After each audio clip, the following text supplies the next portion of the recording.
পরে দেন স্যার, অনেকে পরে মাসে গিয়ে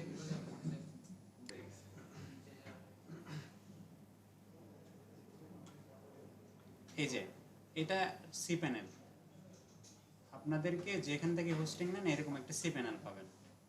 এখান থেকে ওয়ার্ডপ্রেস ইনস্টল দিতে পারবেন, এখান থেকে নর্মাল হোস্টিং করতে পারবেন, এখান থেকে ডেটাবেস ক্রিয়েট করতে পারবেন, এখান থেকেই সব ম্যানেজ করতে পারবেন এই হোস্টিংটা।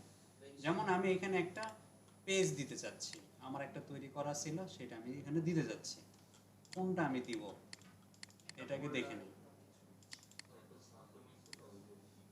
এখানে দিয়ে দিয়ে আপনি ডিলিট করে দিবেন, শেষ। লোকাল হোস্ট কিংবা আপলোড দেওয়ার সিস্টেম ডে 1 2 এটা ভালো না, আচ্ছা এটাই দেন, এটাই দিয়ে দেন। এটা ভালো। প্রথমটা আচ্ছা এটা এটা কি এর কাজ কমপ্লিট, ফোরটাই তাহলে দিই, পুরো এটা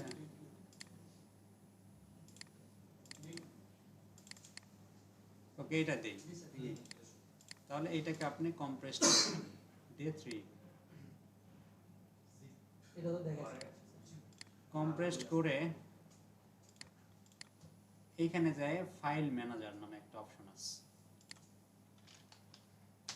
ফাইল ম্যানেজার পাবলিক এইচটিএমএল মানে হচ্ছে যখন এই ডোমেনটা লিখে এন্টার প্রেস করবে আল মামুন, তখন যেই ভিউটা আসবে সেটাই হচ্ছে public.html এ থাকে। আমরা public.html এ যাব, যাওয়ার পরে এটা আসছিল আমি দিয়ে দিছিলাম, এটা ডিলিট করে দেব, কারণ এখানে ইন্ডেক্স নামে যেটাই পাবে সেটাই কি করবে, ভিউ করবে। তো এখানে আমরা আপলোড দিব,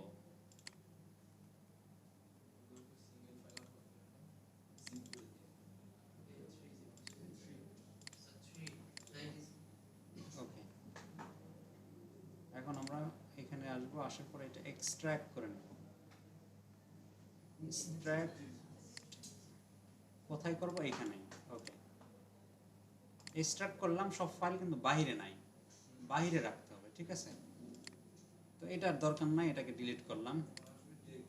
করার পরে এর ভিতরের যতগুলো আছে, যা আছে সিলেক্ট অল করে মুভ করব, মুভ কোথায় করব, পাবলিক এইচটিএমএল এ চলে গেছে, দেখেন চলে আসছে না, পাবলিক এইচটিএমএল এ চলে আসছে।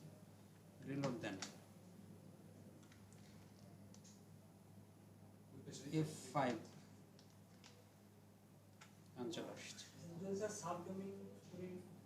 সাবডোমেন যদি তৈরি করতে চান, ফার্স্ট আপনাকে সাবডোমেন তৈরি করতে হবে। এখানে লেখেন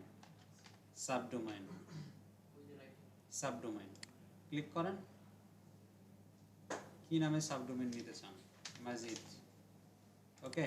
এই যে majid.almamun.info ক্রিয়েট।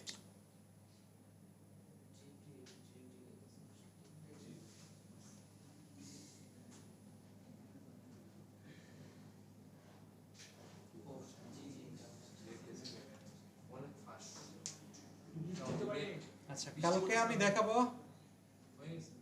আমি দেখাবো হচ্ছে আপনাদের ডেটাবেস কিভাবে ক্রিয়েট করে ডেটাবেসটা লিংক আপ করবেন। ড্যাশবোর্ডগুলো আমরা করছি না ডেটাবেস দিয়ে পিএসপি, সেইটা করে দেখাবো, ওইটা মেইন, এটা তো ইজিলি করতে পারতেছেন। এখানে রিলোড দেন, এই সাবডোমেনের একটা ফাইল আসবে, এই যে মাঝে, এখানেও আপনি এখন যা দিবেন আপলোড করে দিয়ে দেন।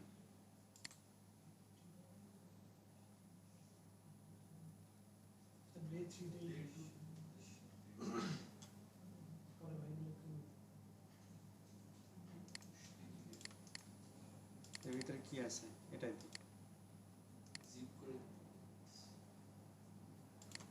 ডে 5। স্যার একটা গুরুত্বপূর্ণ বিষয়, স্যার আমরা যে স্যার লাগাবেলা করবো জিনিসটা, অনেক সময় তো আমাদের তো এমন হবে যে একটা সিলি একটা বিষয় আমাদের চেঞ্জ করতে হবে। এখন ওটা যদি চেঞ্জ করিও করলে তো আমার আবার ওই যে কমান্ড পাতায় লেখা লাগবে, কমান্ডে করে লেখা অপটিমাইজ দেখা রাউটে কিছু লিখলাম দেখাবো তখন তো স্যার জিনিসটা আবার ডাউনলোড করে নামায় আবার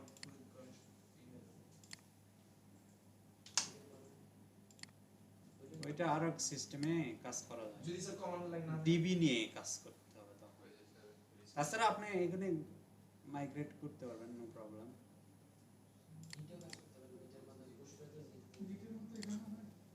হ্যাঁ এখানে গিট সাপোর্ট আছে Move. এনজিন তো সাপোর্ট আছে গিটের টার্মিনাল আছে দেখেন